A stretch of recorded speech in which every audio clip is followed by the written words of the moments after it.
lang kong tinan-aw sa mga na kuan to sa Baguio. Murag labad akong usi ko na una ba sa kahimtang sa Pilipinas. Ay, hasta akong pamilya sa Leyte, wala pa yung taon kontak kay walay kurente dito. Pero salamat sa Ginoo kay okay ra kay sila dito. Ug akong pamilya sa Marigondon, sa Lapu-Lapu. Okay ra pud taon akong pamilya dito ah. Ug ang uban ng taon, pwede kaluoy, mga libawt man akong balibo, ni sambot magkukalabad sa magalantaw, makahilak man ta eh. Kasakit sa dughan jud, grabe. Ay, Lord, pasilo ang taon yung tanan sa mga sa.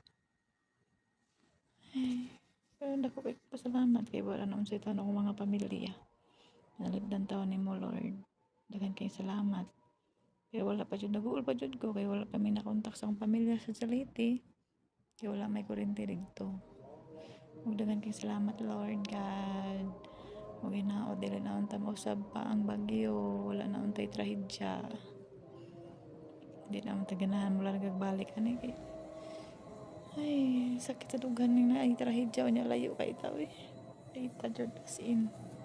Grabe atong utok nag blog kuan kay itong una ba di masabtan ay kasakit sa pag-uul tanan na gibati na ko karon ay nagluya gani ko sakit ako sa mood yung laban gyapon ta saon trahedya man gyud lagi in taon anang kuan na kita magtinarong na kita sa atong mga kinabuhi ani din agita magsige kuan sige na lang kita nigampo sa Ginoo nga wala na antay trahedya in taon ay magbinuotan na kita unta silutan na kita sa Ginoo ani